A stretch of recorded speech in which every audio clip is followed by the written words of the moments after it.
Bonjour tout le monde. Bonjour, bienvenue. Merci d'être là. Encore une petite rencontre estivale Oui. on sont plus espacés. Alors, si jamais vous décidez de venir un dimanche, vous dites, c'est le fun avec tous les dimanches. Non, pas l'été, c'est pas tous les dimanches, et pas nécessairement un sur deux, là, ça donne comme ça. Mais Mais on l'annonce d'avance. c'est ça, sur Hmm. Facebook, ou sinon, ben, vous pouvez vous inscrire sur la liste.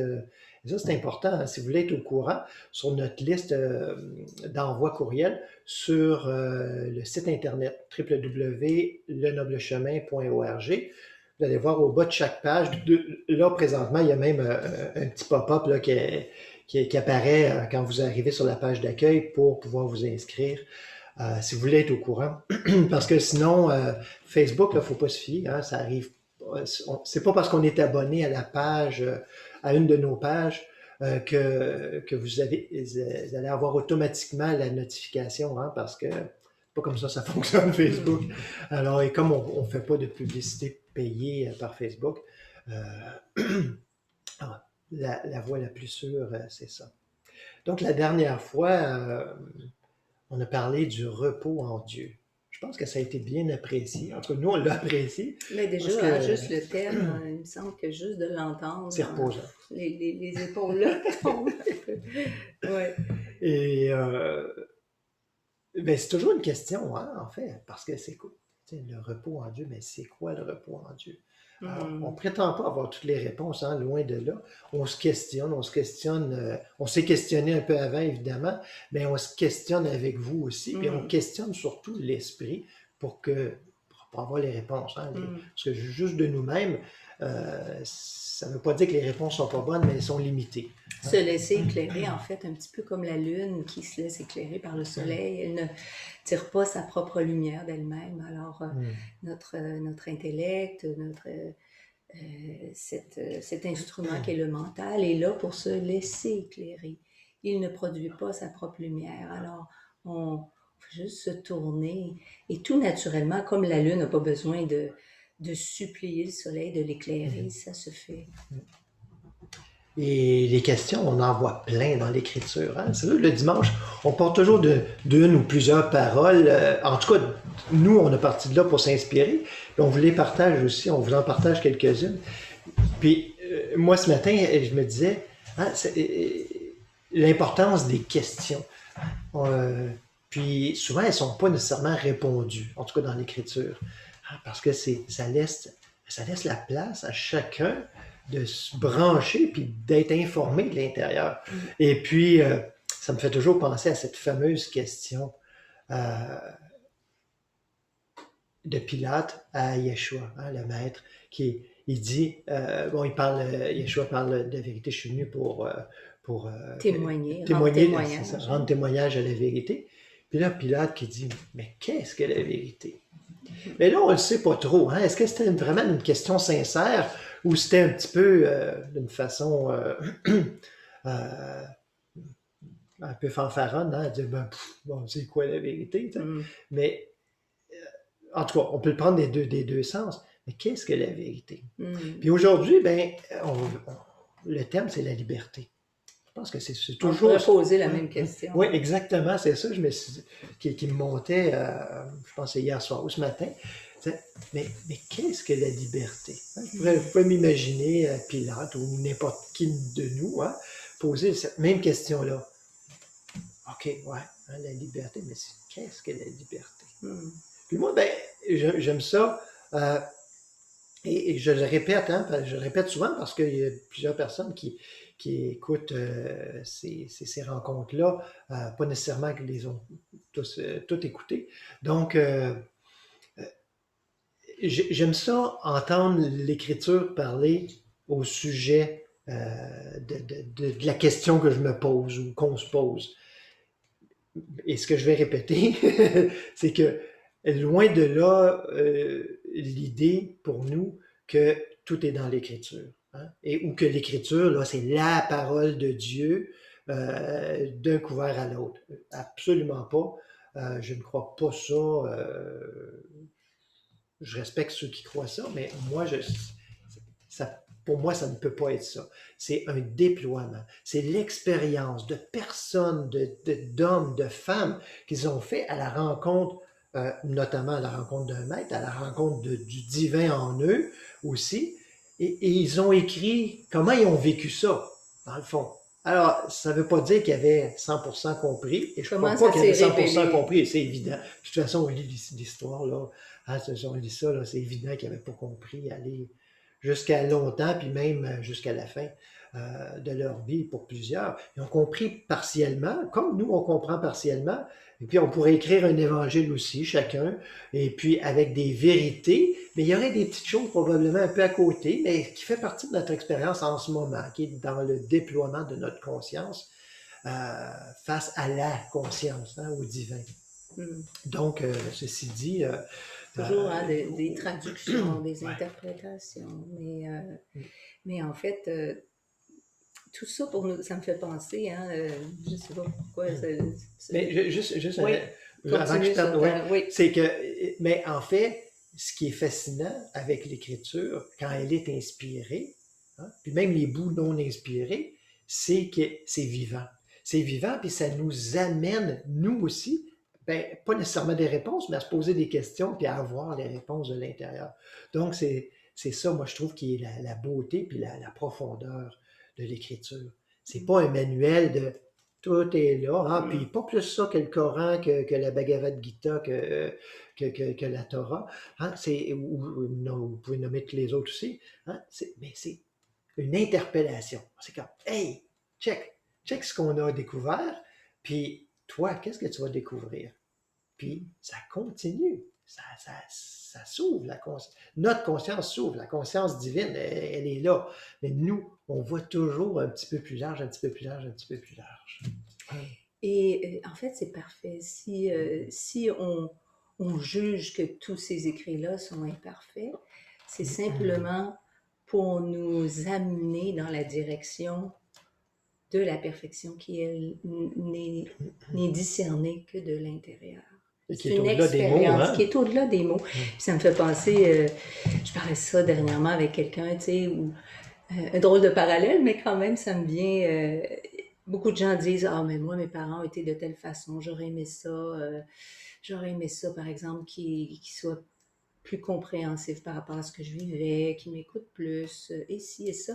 Puis je disais, dans le fond, c'est parfait que tes parents aient été imparfaits parce que ça t'a poussé à aller chercher, peut-être ailleurs, mais ultimement à aller puiser à l'intérieur. Parce que parfois, quand c'est trop satisfaisant à l'extérieur, le moteur n'est pas le même. Hein. Le moteur d'insatisfaction, c'est un moteur aussi parce que on a tous C'est le moteur. oui, puis on a tous à réaliser qu'à un moment donné, il n'y a personne. C'est ça que je disais aussi à cette personne-là avec qui je discutais. Je disais en bout de ligne, on a bien des attentes par rapport à nos parents. On peut en avoir. Tu sais, quelqu'un d'un petit peu plus jeune, tu sais. On peut en avoir, mais il n'y a personne, il n'y a aucune personne sur la Terre qui peut nous donner tout ce dont on a besoin.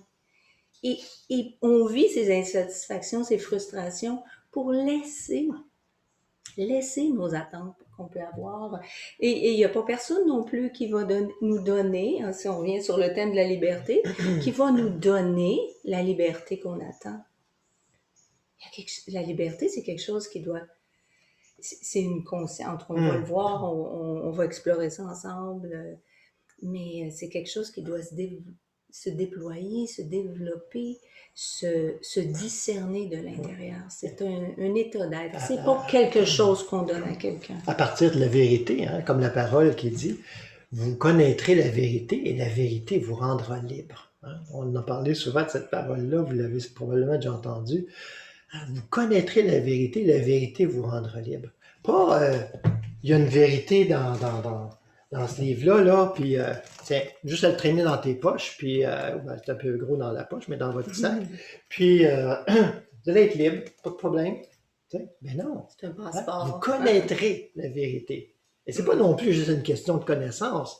Il ne faut pas non plus aller d'un côté à l'autre, d'un extrême à l'autre.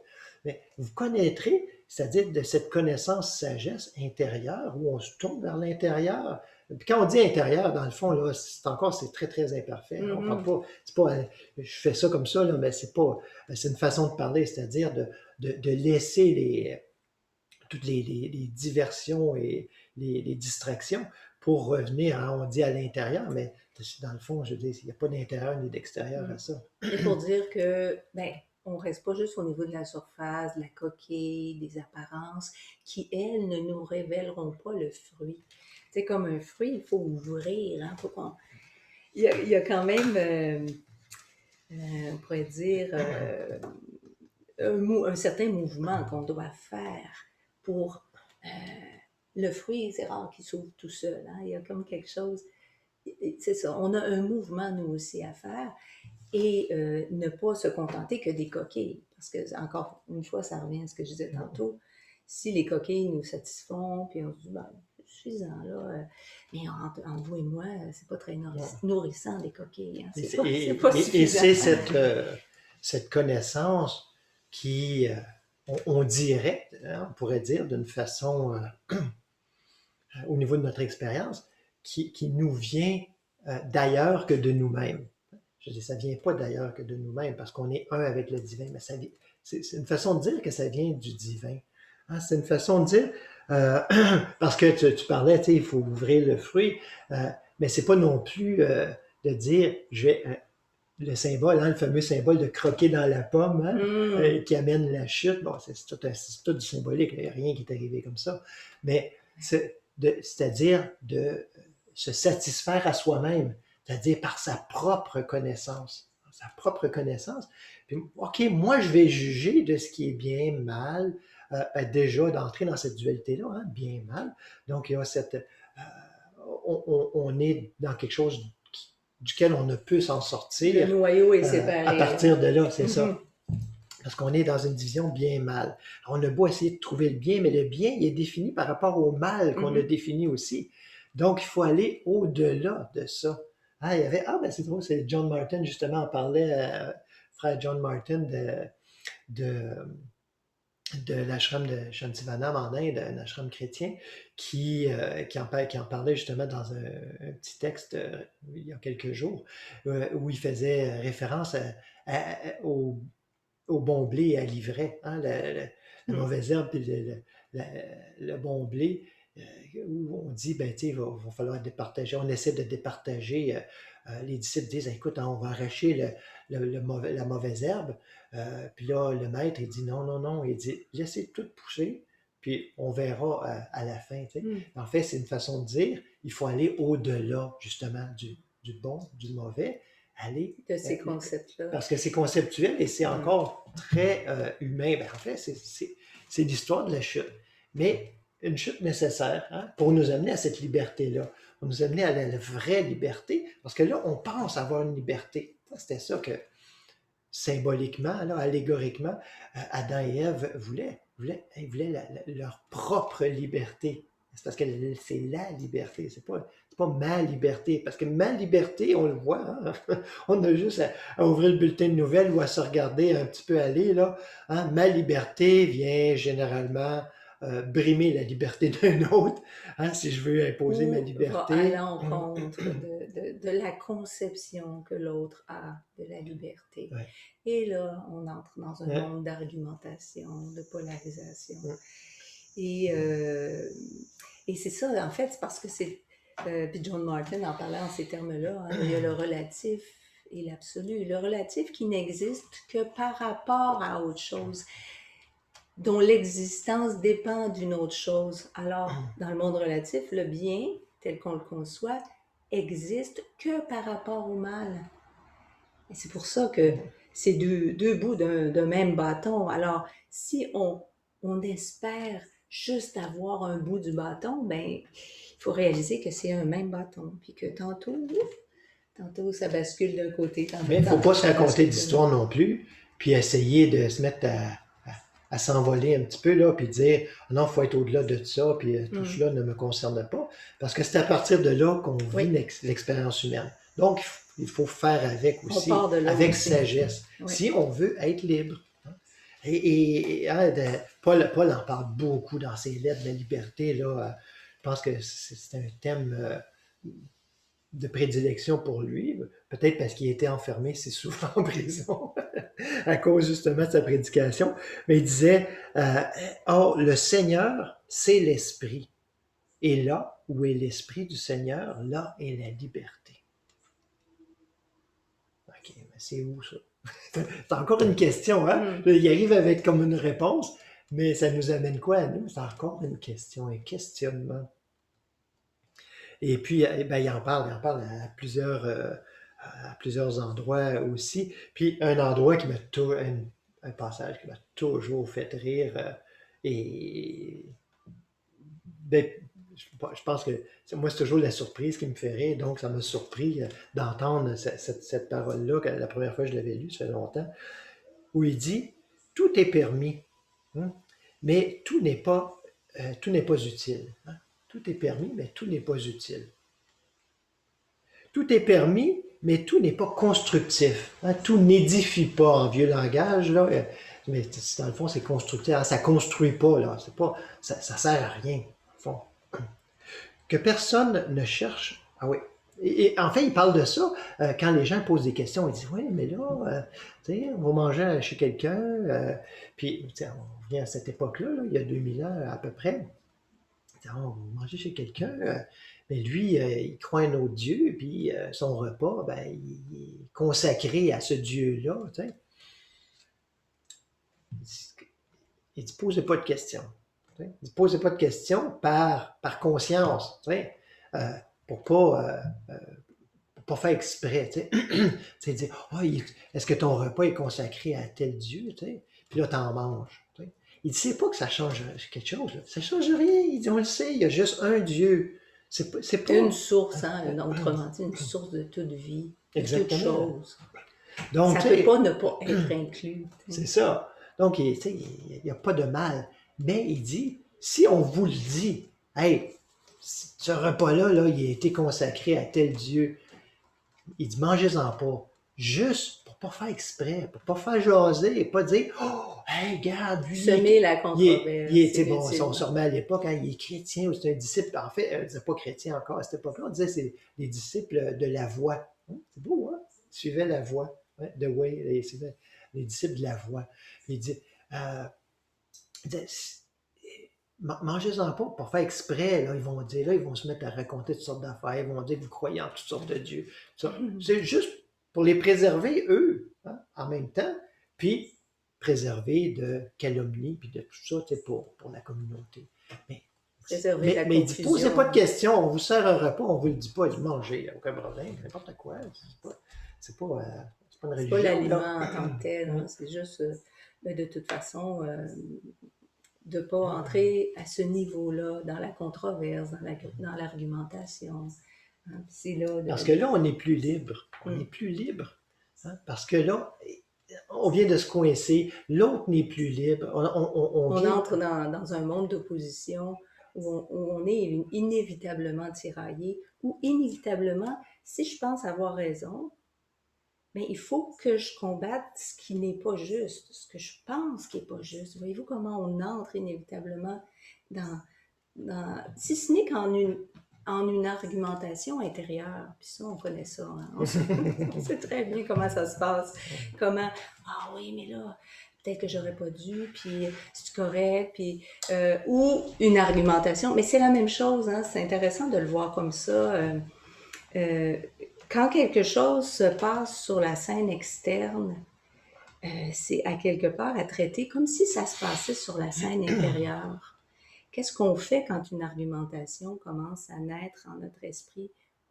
Qu'est-ce qu'on fait avec ça? Où est-ce qu'on va? Est-ce qu'il y a un espace où on peut aller qui est libre, justement, de toutes ces argumentations-là? C'est ça la méditation. Hein? C'est pas, je vais essayer d'avoir raison sur ce terrain-là. C'est que je vais m'élever là où tout ça n'a plus de consistance, d'importance. Un petit peu comme si en bas, là, il y a un embouteillage, puis je peux essayer de faire mon chemin, puis d'essayer de me trouver un petit espace pour me faufiler. Klaxonner, je peux essayer de chicane avec l'autre, parce que c'est lui, c'est de sa faute, si tout ça est bloqué. je peux sortir de la voiture, mais rester encore aux abords, puis m'exaspérer du retard que je suis en train de prendre, ou je peux décider de monter sur la montagne, puis là, de me tourner sur la beauté, la grandeur du paysage. Puis là, dans le fond, l'embouteillage, je suis plus pris dedans, ça n'a plus d'importance. Tu sais, c'est une analogie, mais Hum. c'est ça, en fait. Tout n'édifie pas. Hein? Ouais, Tout ouais. n'élève Hum. pas. Tout ne nous amène pas à cet espace où on est dégagé de ces antagonismes, en fait. Ouais, et puis c'est pas de se dégager non plus, parce que souvent on va partir avec l'idée, OK, bon, ben je suis dans telle situation, tel emploi, telle situation amoureuse, Telle peu importe là, relation, telle... et ouais, hein, peu importe, hein, ou un lieu aussi, hein, Mhm, alors, j'étais à mhm. Montréal, j'aimerais ça être à la campagne, j'ai la Oui, campagne, j'aimerais ça être en ville. Euh, Paul en parle aussi, hein, il dit, Re- restez où vous avez été trouvé par Dieu, hein, c'est-à-dire où vous avez découvert, le moment où vous avez eu cet éclairage intérieur, là, ben, où vous étiez, là, il dit d'une certaine façon, restez là, c'est pas dans le sens de ne plus bouger, là, mhm. mais il dit, tu sais, et puis bon, ça, on ramène ça encore hein, dans le contexte, il dit, vous êtes circoncis, ben, essayez pas de ne pas être circoncis, vous n'êtes pas circoncis, faites-vous pas circoncire, vous êtes un esclave, restez esclave, soyez témoin dans votre milieu. Esclave, on parle humainement, là, Mhm. on À tourne cette il y a époque-là, 2000 ans. Là, ouais.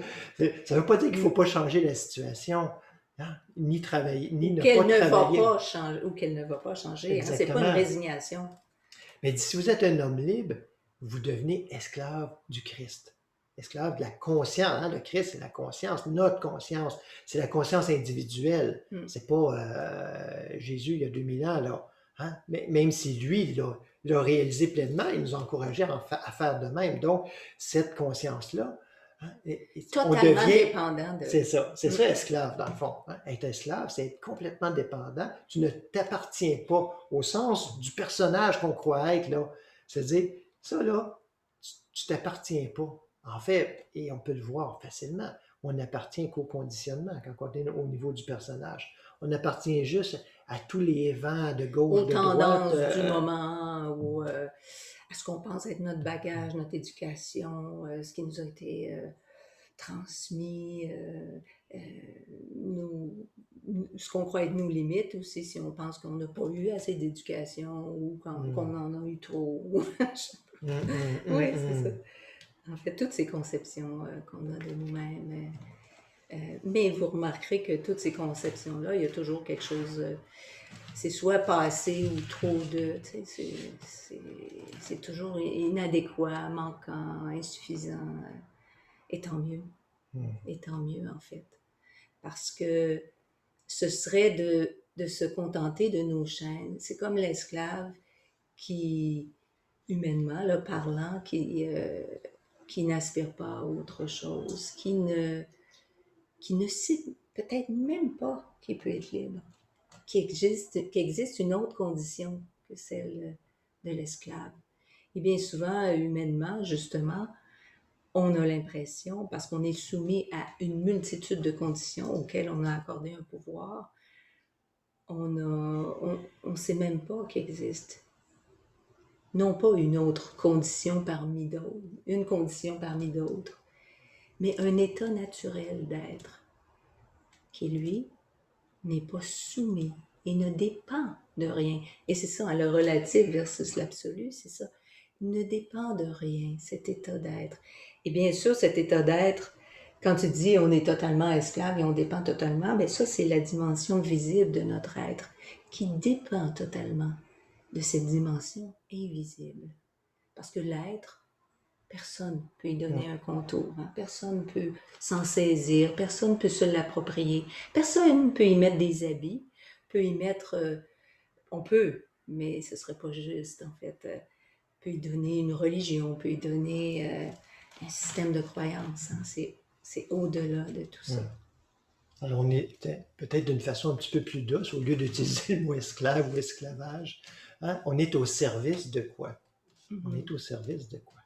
On est au service du corps laissé à lui-même, du mental laissé à lui-même, ou si on est au service de l'esprit qui, lui, informe le mental, qui, lui, une fois informé, informe bien le corps. Ah, Mhm. non, ça commence à être intéressant d'être au service de ça, là, hein? On n'est plus dans une c'est pas servile, hein? C'est-à-dire, on rentre en dessous du tapis, puis oui, oui, oui, oui, oui, oui, on écoute, mais c'est souvent ça qu'on fait. Puis ça, c'est une évidence, là. Chacun peut trouver un exemple pour lui-même, là, intérieurement. Euh, bon, c'est ce qu'on fait pour le corps, hein? À chaque jour. À chaque jour, il y a quelque chose, un moment où on est au service du corps. Quand c'est lui qui devrait être au service. C'est Où on pense qu'il est maître. hein, la liberté vient avec cette. C'est un, c'est un peu délicat à dire ce mot-là ici au Québec, là, mais la liberté vient avec la souveraineté. Je parle pas de politique, là, mais vient avec cette souveraineté intérieure, hein. Quand on est souverain, ben, en fait, c'est l'esprit qui est souverain. On se sait un avec Ouais, à ce ce qui est moment-là. souverain. Tu sais, c'est vraiment ce chemin-là d'humilité, en fait, c'est de réaliser que cet aspect visible, ce corps, ce mental, euh, c'est comme si on découvrait quelque chose qui est toute sagesse. Et puis là, on s'incline, puis on dit, c'est ça que je veux. Je veux que ce soit ça qui me gouverne. Parce que c'est, c'est une sagesse sans limite. Alors que cette sagesse que j'ai pu connaître,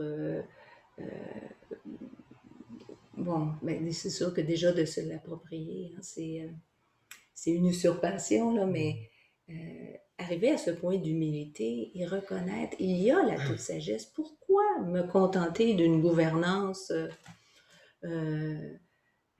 Un peu boiteuse. ouais, boiteuse, qui est pas éclairée, qui oscille, qui est pas fiable, toujours changeant, toujours tantôt c'est ci, tantôt c'est ça. En fait, c'est là aussi on, on se met au service, que ce soit du corps ou du mental, mais c'est ça en fait, c'est se mettre au service de ce qui en soi n'a pas de fondement solide. C'est juste un effet de quelque chose, mais sans se fier à la cause même de toute chose, on se fie aux effets, mais les effets sont changeants, sont volatiles, sont... alors, on est... et c'est pour ça, puis ça, c'est un bon indice, hein, quand on se sent fragile, vulnérable, c'est qu'on a pris comme gouvernance, on s'est mis au service de quelque chose qui n'a pas de solidité en soi, qui n'est pas cette gouvernance solide sur laquelle vraiment on peut s'appuyer. Et c'est à ça qu'on faisait référence dans Repos en Dieu, hein. C'est se reposer sur ce sur quoi on peut réellement se reposer. Et Mais peut-être parce qu'on on en parle, j'ai l'impression qu'on tourne un petit peu autour du pot, qu'on se donne le goût. Mais pourquoi est-ce qu'on y goûterait pas un peu, prendre un moment de méditation euh, pour goûter à cette liberté-là, hein? Ça va peut-être être une seconde dans les 10 minutes. Ça va peut-être être les 10 minutes au complet, on ne sait pas. Mais juste de prendre le temps de se déposer, de laisser la place. Pas essayer de meubler avec quoi que ce soit. On ne va pas réfléchir sur la liberté. On va pas...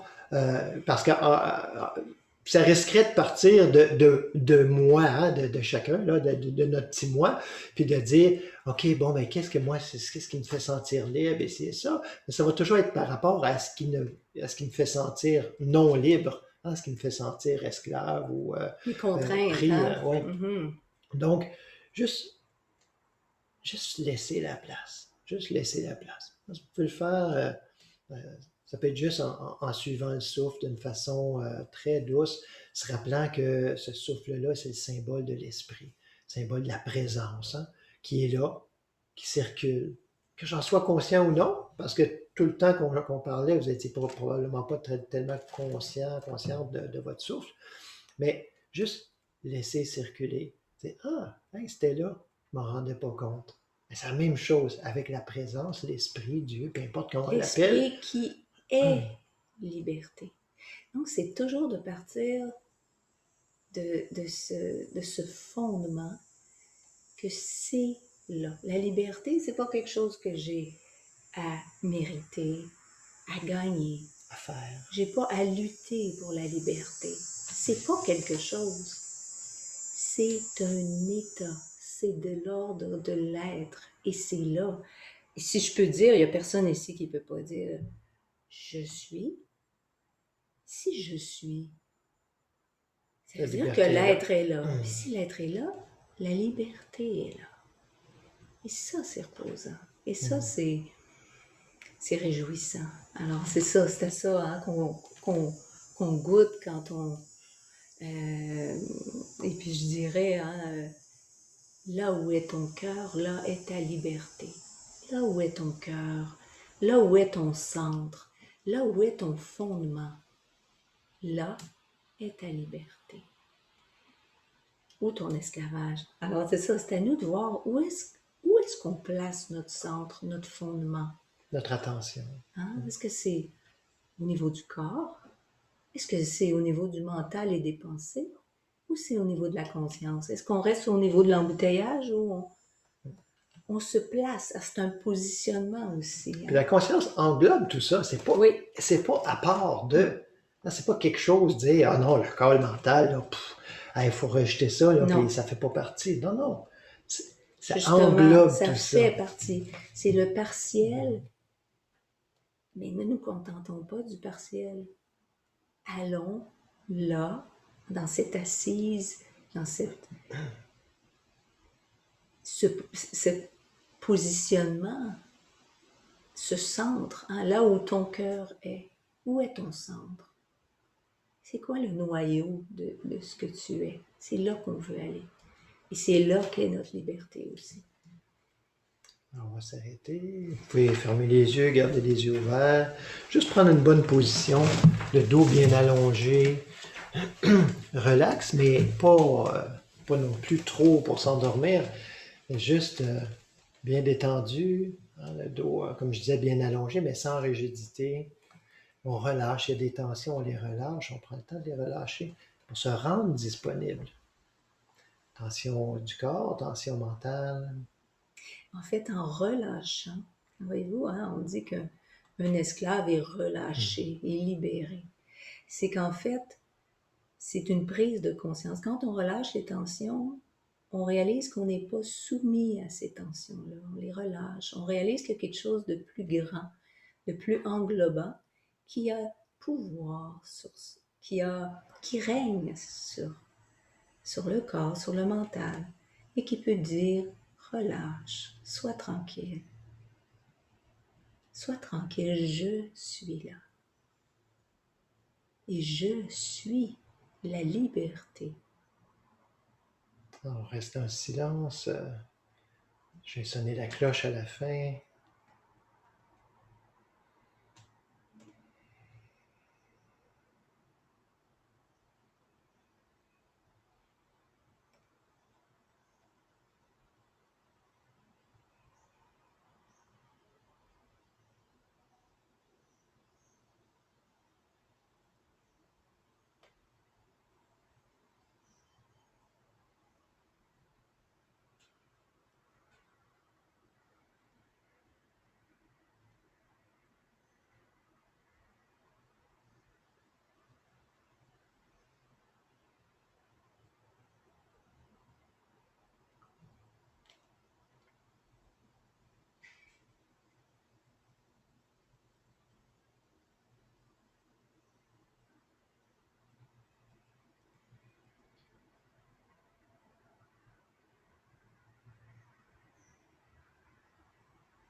Doucement ouvrir les yeux. Alors, vous voyez que la liberté, ça va peut-être vous sembler paradoxal, mais c'est au-delà de l'expérience du corps ou du mental, la liberté. Mais la véritable liberté va s'expérimenter à travers le corps et le mental, néanmoins. Alors, un exemple concret, hein? Il y a des gens cloués au lit pour le reste de leur jour qui ont vécu une grande liberté intérieure. Il y a des prisonniers qui vivent un état de liberté intérieure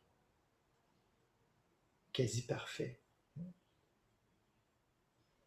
Alors, c'est au-delà d'une situation, au-delà de ce que l'environnement pousse sur nous, là, mais c'est pour ça qu'on dit c'est intérieur. C'est pour ça alors si c'est intérieur, il faut se tourner vers l'intérieur, c'est-à-dire laisser toutes ces images, ces concepts de liberté, premièrement, hein, et tous les autres aussi, pour goûter à la véritable liberté. Et tu sais aussi que la liberté, quand on prend conscience que là est notre fondement, que là est notre identité, ce je, cette conscience qui est libre. Parce que vous ferez l'exercice si vous ne l'avez jamais fait, là, mais de réaliser que si on se positionne au niveau de l'être, tout simplement, puis on n'a pas à rien faire pour ça, parce que l'être est toujours là. Hein, cette trame à laquelle on ne porte pas attention, parce qu'on est presque toujours, la plupart du temps, dans la périphérie, tourné, oui, vers la périphérie, mais le centre duquel tout se vit, à partir duquel tout se vit. Si j'ai pas la conscience, qu'est-ce que j'ai? Ce corps, ce mental ne sont plus. On réalise pas que toute notre expérience dépend de cette conscience que je suis. Et puis quand on fait l'exercice donc de réaliser que cet être, cette conscience, c'est réellement la liberté parce que c'est lié à rien. C'est dépendant de rien. Ça n'a pas besoin de rien pour être. Toute chose a besoin de l'être pour être, mais l'être lui-même n'a besoin de rien. Je n'ai même pas besoin de penser pour être. Donc l'être n'est pas dépendant des pensées. Puis venez d'en faire l'expérience, si ne serait-ce que l'espace d'une seconde, il n'y a pas eu de pensée. On ne cesse pas d'être. Et c'est important, c'est là, c'est une réalité, c'est une vérité. Mais si on n'en prend pas conscience, vous connaîtrez la vérité. Si on ne la connaît pas, du moins d'abord dans une certaine mesure, puis peut-être de plus en plus profondément le réaliser, puis commencer à vivre à partir de là plutôt que vivre à partir de la périphérie. Alors c'est ça que je voulais dire tantôt quand je disais, là où est ton cœur, là est ta liberté. À partir d'où je vis? Partir, puis ça c'est une question d'identité. Je m'identifie à quoi? Ça ne veut pas dire, comme tu le disais tantôt, que si je m'identifie comme conscience, que tout le reste, j'en tiens pas compte ou même je l'exclus. Non, au contraire. Que je le néglige. Ou que je le néglige. Loin de là. Au contraire, je réalise que la conscience que je suis englobe amoureusement, là, mais vraiment, là, quand on dit embrasser quelqu'un, quand on fait des câlins, hein, on ouvre nos bras, puis c'est comme si on prend l'autre en nous, mais c'est un geste qui, en soi, n'a pas le pouvoir de faire ça, d'englober réellement. La conscience englobe naturellement. Ça se fait. Alors, c'est sûr que si je considère que mon fondement, que mon noyau identitaire, si je m'identifie à la dimension physique, si je crois en fait que je suis limitée et que je dépends de cette forme. C'est ça, quand je veux dire s'identifier à, c'est Je dépends de cette forme. Ce que je suis, dépend de cette forme. C'est son fondement. C'est son assise. Alors, je vais rencontrer à ce moment-là dans mon expérience, même si c'est pas la vérité de mon être, la vérité ne change jamais. Mais est-ce que je la connais, cette vérité? Si je me reconnais que comme une forme physique et je pense que je dépends de cette forme, il est certain que je vais expérimenter de nombreuses contraintes physiques, desquelles je vais chercher à me libérer. Vous allez remarquer que quand on s'identifie, ça c'est un autre signal, qui peut être un signal d'avertissement pour nous, ou d'éveil, juste un signal qui nous dit, oh, attends, je suis pas dans mon cœur, dans mon centre réel, c'est quand on cherche à se libérer de quelque chose. Vous allez remarquer que quand on s'identifie à une forme physique ou à un mental, à des facultés intellectuelles, on est là toujours à chercher à se libérer de quelque chose. Donc, si on se définit, la liberté, quand on se définit comme un corps ou un mental, se définira toujours à partir de l'absence de contraintes. Cette contrainte-ci, cette contrainte-là, vous allez voir, c'est une liberté relative parce qu'elle dépend de si ça c'est pas là, je suis libre. Si j'ai pas, par exemple, si on s'identifie à un corps, mais la liberté va être définie par liberté de mouvement. Je suis pas limitée dans mon mouvement. Hier, j'avais mal à l'épaule, j'étais pas capable de... Je dis ça, là, mais c'est pas ça que j'ai expérimenté, là, mais disons un exemple. Hier, j'étais pas capable de montrer mon bras jusqu'en haut. J'étais pas libre dans mes mouvements, j'étais limitée, j'étais contrainte. Là, ce que je vais faire, c'est que je vais essayer de me libérer de cette contrainte-là. Puis je vais penser que c'est ça ma liberté. Ouf! Tiens, c'est débloqué, c'est dégagé, je suis libre maintenant parce que je peux lever mon bras. Et vous, c'est très limité, mais c'est comme ça qu'on le vit quand on s'identifie à un corps. Donc, liberté de mouvement, liberté aussi d'expression du corps. Écoute, si j'ai pas la possibilité, un jeune va dire, moi là, ma mère veut pas que je me fasse faire un piercing, je ne suis pas libre. Alors, ça aussi, c'est une identification au niveau du corps. Ma liberté réside dans ce véhicule, Puis si je peux pas le vêtir comme je veux, ou l'habiller comme je veux, ou le percer comme je veux, ou le tatouer comme je veux, je sens que j'ai des contraintes et je vais essayer de me libérer de ces contraintes-là. Liberté par rapport à ce qu'on laisse entrer dans le corps. Si je suis pas libre de manger ce que je veux, bon, moi, je suis végétarien, mes parents ne sont pas, mon Dieu, je trouve ça pénible, je suis pas libre, on me respecte pas, puis là, je vais essayer d'acquérir, je vais me battre pour avoir cette liberté de manger ce que je veux, quand je veux, comme je veux. Liberté de par quoi on se laisse toucher, par quoi on se laisse approcher, liberté de circuler, liberté de domicile, ça va être tous des concepts. Même des choses extérieures, comment on a identifié la liberté aux marques de voitures, par exemple. Telle voiture. Là, mais on est conditionné avec ça. Qui roule. Ça va devenir la liberté. Ça je pense qu'il y a encore des publicités là, qui le font comme ça. Là, Vous remarquerez dans les publicités, on utilise souvent des termes spirituels. C'est qu'en fait, on recherche, quand on est dans une conscience encore identifiée à une conscience matérielle, quand on dit conscience matérielle, c'est ça, justement. Je m'identifie à un corps ou un mental. Seulement. Je pense que je suis limitée à ça. Alors, je vais chercher à amener la liberté dans ces choses-là. Parce qu'au fond, au fond de l'être, on a ce désir de liberté, mais de réelle liberté. Donc, on est, on se propose, on nous propose. C'est pas machiavélique, là, je veux dire, c'est juste dans cette même ignorance-là. C'est des substituts à cette liberté-là. Oui, on se fait des symboles, puis on s'y accroche. Puis des invitations. Si j'ai perdu, par exemple, j'ai plus ma voiture, je ne suis plus libre, là, je suis limitée, là, je suis contrainte, voyez-vous, ça va avec. Et ça montre jusqu'à quel point la liberté relative, si je l'acquiers momentanément, elle est associée à son opposé. Alors, ça veut dire que je crois l'acquérir par cet objet ou cette situation ou ce décor ou cet habillement. Puis si j'ai plus la possibilité, là, je me vis comme non libre, mais l'un ne va pas sans l'autre. Hein. Puis c'est drôle parce que si on remarque, justement, j'ai remarqué sur un tube de crème qui appartenait à quelqu'un, c'était marqué Libérez vos pores. Ça m'a fait bien rigoler parce que j'étais déjà dans cette ambiance de me laisser imprégner par la question de la liberté.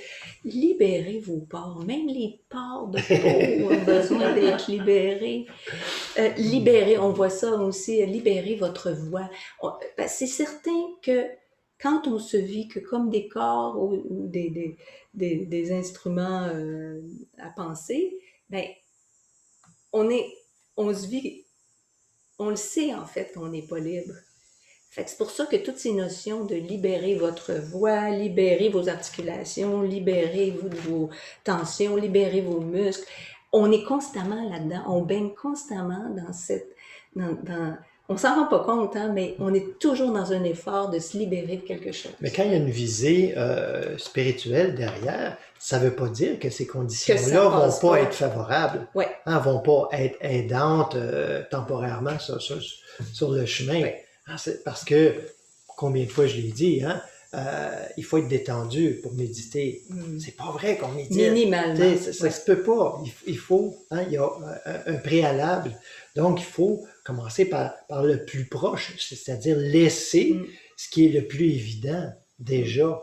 Alors là, OK, c'est pas ça qui fait la méditation, mais ça va nous permettre, c'est ça, nous permettre d'y goûter. Mais déjà, l'exercice de libérer, par exemple, comme on l'a fait tantôt, ben, par exemple, si je sens, oh, OK, les épaules sont comme ça, je dégage, c'est que la conscience, elle rentre en scène quand même, déjà là.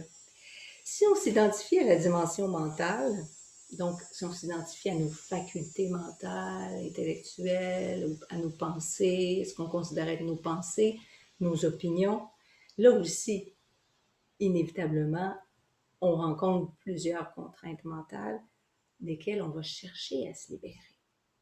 Alors la liberté va être définie, encore une fois, par l'absence de ces contraintes. Liberté de pensée, liberté d'opinion, liberté d'esprit. Puis là, on va revendiquer là, une indépendance à l'égard des idées reçues dans la société dans laquelle on vit, une indépendance par rapport à l'autorité, mais il y a une lutte, voyez-vous, il y a une lutte. C'est toujours une liberté relative. Mais il faut voir, je pense, toujours le fondement derrière, hein? Parce qu'il y a toujours un fondement spirituel. Ah, puis moi, ça me fascine de voir qu'est-ce qui est la motivation derrière spirituelle. Pas la motivation identifiée, mais qu'est-ce qui cherche à s'exprimer. Parce que universellement, tout le monde veut être heureux, tout le monde veut être libre, hein, tout le monde veut de l'amour, tout le monde, etc. Et puis, tout le monde agit et toutes les actions posées sont dans ce sens, même les plus tordues. Même les plus tordus, là, je n'ai pas besoin de les imaginer, là, mais vraiment les plus tordus, c'est cette tentative-là qui est derrière. C'est pas habile, là. Hein? C'est ni habile ni utile. Mais les moyens, c'est ça, en fait, c'est parce que si on se libère, par exemple, au niveau mental, si on se libère d'une peur, par exemple, d'une certaine tristesse, d'une certaine nostalgie, on ne s'est pas libéré de la croyance que cela a un pouvoir de me déterminer, que cela a un pouvoir sur l'être que je suis. On ne s'est pas libéré. On n'est pas allé à la racine. C'est toujours à refaire, puis vous le constaterez, hein? Quand c'est pas une chose, c'est une autre. Puis on a souvent l'impression, mon Dieu, il y en a une qui vient de me lâcher, il y en a 10 autres. Mais c'est ça, c'est pour en arriver à ce point où on réalise, ben j'y arriverai jamais. C'est drôle, hein? Tu dis ça, là, puis il me vient cette histoire-là là, dans l'Écriture, hein, où, je sais plus, je pense que c'est Paul qui parle de ça, il dit, vous savez, autrefois, il y avait des prêtres, autrefois, c'était encore très actuel pour eux, hein, les prêtres de la tradition juive qui offrent les sacrifices hein, quotidiennement, puis, et aussi d'autres, toutes sortes de rituels, parce qu'il dit c'est toujours à recommencer, parce qu'on le fait par soi-même, hein, par soi-même, pour un Dieu qu'on considère séparé. Donc, mais il dit, il y a un Dieu Yeshua, qui peut être bon, puis un Dieu qui peut être mauvais, qui peut punir. Hein, alors... Et c'est ce que ça représente, hein? Bien au-delà du littéral, là. Il dit, mais Yeshua, le Maître, lui, est venu et il s'est offert lui-même une fois pour toutes. Hein. Mais au-delà du littéral puis du religieux, là, hein, qui est une intuition, là, vous allez le voir, hein, ben c'est ça. En fait, il s'est dégagé de cette identification et ça se fait. C'est toujours définitif, peu importe le degré. Ce qu'on lâche, là, il est lâché. Ça ne veut pas dire qu'il n'y a pas d'autre chose à lâcher, mais l'expérience du maître, lui, c'est qu'il est allé jusqu'au bout. Hein, en tout cas, tout le monde le voit symboliquement là, dans toutes les étapes. Oui. Alors, il dit, c'est plus nécessaire. C'est plus nécessaire, là. Hein, J'ai triomphé du monde, c'est-à-dire ce même je qui est votre je, et pas asservi à aucune de ces conditions-là. C'est ça que je voulais dire, j'ai triomphé de, pas parce que ça avait un pouvoir sur moi, puis j'ai amené un pouvoir plus grand. Non, j'ai réalisé que toutes ces conditions auxquelles je me croyais asservie, comme corps ou comme mental, en reconnaissant que je ne suis ni limitée à ça, ni limitée à ça, mais que je suis ce qui englobe tout ça, ce qui génère, ce qui engendre, ce qui est souverain. Désormais, hein, je suis la liberté même. Je suis pas libre, je suis la liberté. Ça, c'est une nuance incroyable. La liberté, c'est plus quelque chose de recherché, c'est un état d'être. Ce n'est plus la liberté de penser, c'est je suis libre de penser, je peux être libre de penser. Ce n'est plus je suis libre de choisir, je suis libre de tout dilemme. Ce n'est plus je suis libre de juger par moi-même, je suis libre de jugement. Ce n'est plus je suis libéré du mal, je suis libre de cette croyance au bien ou au mal. C'est vraiment, et c'est ce chemin-là, donc, de se dégager consciemment de ce à quoi on s'est identifié, de ce à quoi on s'est limité aussi par le fait même, de ce à quoi on s'est lié. Et vous allez voir, si on fait l'exercice intérieurement, par exemple, de se positionner en tant que conscience, en tant qu'être, et que là, il y a une pensée qui vient, puis ça, c'est très, disons, le mouvement dans lequel on a été conditionné, c'est de s'identifier. Donc, c'est comme si la conscience, tout à coup, c'est comme si le rayon de soleil qui, par exemple, éclaire un rocher, tout à coup se met à penser, je suis ce rocher, parce qu'il l'éclaire. Comme la conscience qui éclaire une pensée ou une autre, qui est consciente d'une pensée ou d'une autre, qui pense tout à coup, je suis ça. Non, ça. Non, ça. Alors, mais quand on reste là, qu'on revient, il peut y avoir des saisies temporaires, mais on revient. Puis là, on réalise que je suis tout simplement. libre. Je suis tout simplement, tu sais, au-delà Puis, de... attaché à rien. Tout est attaché à moi, on pourrait dire ça comme ça. Mais c'est comme un petit peu comme le chien qui court après sa queue en pensant, en voulant atteindre quelque chose. Quand il réalise, cette queue est attachée à je. J'ai pas besoin de vouloir la gripper, la prendre, la saisir. Mais c'est la même chose. Puis ben les pensées, en fait, ça c'est intéressant aussi parce qu'il y a une liberté qui se développe quand on réalise que les pensées, mais dans leur contenu, hein, il y a je qui existe. Mais la pensée dans son contenu, si elle ne réfère pas à je, quel pouvoir elle a sur moi? Je veux dire, c'est comme si on mettait sur une pinte de lait une étiquette qui disait je suis, je sais pas moi, je suis toxique. Ça ne change pas la nature de ce qu'il y a dans la bouteille de lait. Mais si on se fie juste à ce qui est écrit, c'est la même chose. Si on se fie juste au contenu de la pensée pour nous définir, c'est là que, voilà, on s'est enchaîné.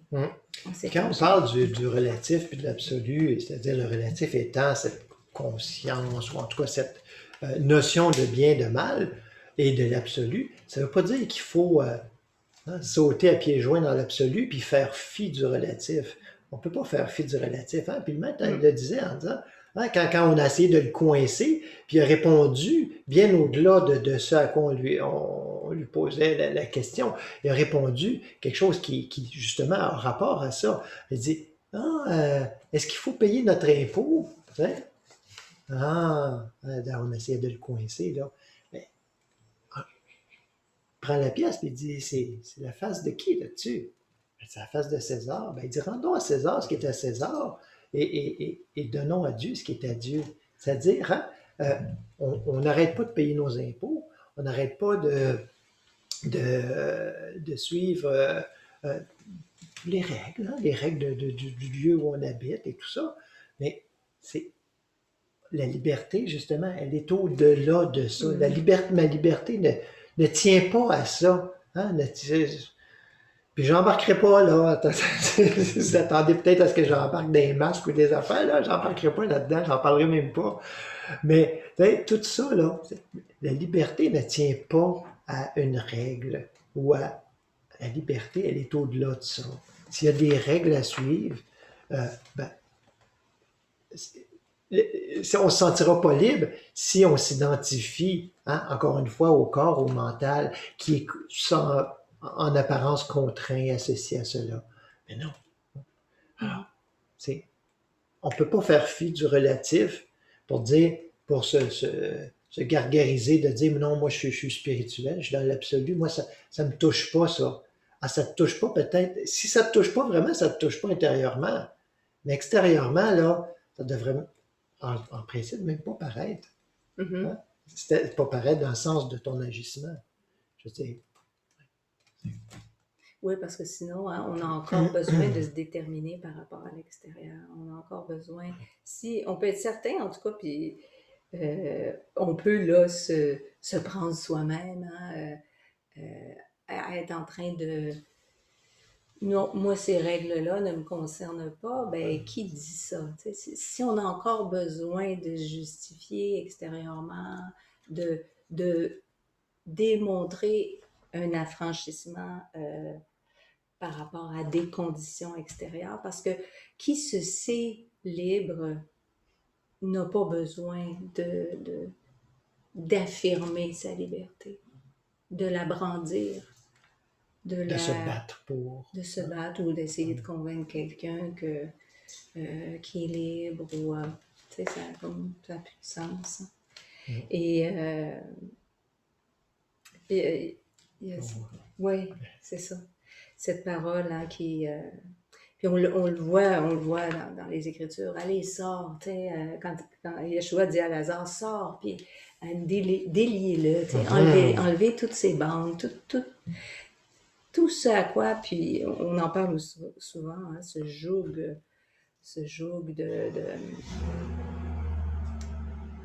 cette servitude à des conditions physiques extérieures, à des conditions mentales. C'est de ça, c'est ça le chemin en fait, le chemin de partir d'une conscience matérielle. Puis ça, comme tu le disais tantôt, on part de là. Essayons pas de partir d'ailleurs que de là. On part de là. Faisons-nous pas à croire, on part tous d'une identification à un corps et un mental. Et en fait, ça a été, c'est un pèlerinage, on pourrait dire, un passage, Oui. un périple Une nécessaire. Hein, c'est transition. nécessaire de partir de, parce que on peut l'expliquer, j'en ai parlé souvent, hein, on part de cette unification, là, en tout cas conscience d'unité, on s'en souvient pas, là, mais un peu comme un bébé qui se sent un avec la mère hein, dans le ventre, hein, et jusqu'à l'individualité, hein, jusqu'à la personnalité, on pourrait dire, pour reconnaître son individualité. Alors, il y a tout ce chemin-là, il doit être Un fait. tout C'est indifférencié, ça. une personnalité séparée, une individualité C'est qui n'est pas unie au tout. divisé. Ouais. C'est notre chemin. On a à passer par là. Hein? C'est pas, on n'a pas à se taper sa tête et Non. dire oh mon Dieu, qu'est-ce que j'ai fait? Mais non, c'est le chemin. C'est le chemin à parcourir. Hein? Et Puis à puis, partir du moment où, justement, on se rappelle de nombreuses fois par jour, à qui on est vraiment. Il est où notre cœur? Il est où notre fondement? Il est où notre centre? On fait pas juste s'en rappeler. On prend un moment pour le vivre, pour vivre à partir du cœur, tout simplement, c'est-à-dire de l'être, de la conscience, qui est liberté, qui n'est pas dépendante des pensées, qui n'est pas dépendante d'une sensation, qui peut l'avoir, qui peut en prendre conscience, oui, mais qui ne dépend pas d'elle pour être, de se donner des bouffées de liberté comme ça dans une journée. On sent le dégagement qui commence à s'opérer, à se faire, et c'est comme ça jour après jour. Hein. Puis il y a des paroles qui disent demeurez ferme, ne vous laissez pas mettre de nouveau sous le joug. Ben oui, on se laisse mettre de nouveau sur le joug. Ben oui. Mais des fois, pour mieux s'en dégager, pour le voir, le vivre, le contraste, pour voir qu'on n'est pas pris, que c'est pas vrai qu'on est pris, que c'est une fatalité. Ouf! Tu sais, puis des fois, on a l'impression, on rencontre quelque chose, puis on dit, oh mon Dieu, je m'en sortirai pas cette fois-là. Je m'en sortirai pas. En fait, c'est pas tant je qui dois s'en sortir, mais c'est sortir de ce jeu-là qui croit être pris pour se ramener à ce qui englobe, hein, un petit peu sortir de la voiture, hein, sortir de cette identification à un corps limité. On est encore sur la rue, puis on se pense encore pris, puis on va être en retard. Là. C'est le mental. Le mental. Tu sais, on parle souvent, hein, l'aigle, cette vision de l'aigle, cette vision des hauteurs. Mais là, on s'élève, on s'en va sur la montagne. Ni la voiture, ni tout ce bouchon-là, la ville elle-même, tout ça, ça continue. C'est là, pareil, mais on n'est plus pris dedans. C'est une différence. C'est deux mondes. Hein. Puis on se rend compte de plus en plus que ce monde-là de l'embouteillage perd de les contours s'effritent, perd de sa réalité, parce qu'on est parti de là comme c'est la seule réalité. Oh, il y a une autre réalité, on se sent comme en deux mondes. Il n'y a qu'une réalité qui englobe tout et qui fait disparaître toute cette conscience d'unité qui est le divin, qui dans le fond, dans laquelle on ne vit plus les divisions. 10 000 personnes autour de nous peuvent vivre encore dans le monde de la division, mais on ne vit plus à partir de ce monde, de cet esprit de division. Et là, à partir de là, on peut aider les autres sur le chemin. Du moins, en tout cas, même si c'est dans une certaine même si on ne connaît pas toutes les routes qui mènent au sommet de la montagne, ben on a toujours bien, à tout le moins, découvert une route où on a fait notre propre chemin peut-être, mais on s'est rendu. Hein? Alors, on connaît un chemin sans prétendre qu'on connaît tous les chemins. Puis on n'est pas rendu, en fait, parce que on est dans le domaine justement de la non-finitude. On n'est plus là, dans cet esprit, il y a un début puis une fin aux choses. Mais c'est toute une question où est-ce qu'on est établi. Puis il s'agit qu'on y ait goûté à un moment pour savoir que c'est là, que ça existe. Cet éclairci-là, cet espace de non-dépendance à quoi que ce soit existe. Non, plus qu'en chacun de nous, mais Ben merci d'être là, à ceux qui sont là présents. Merci à ceux qui sont là présents en ligne aussi.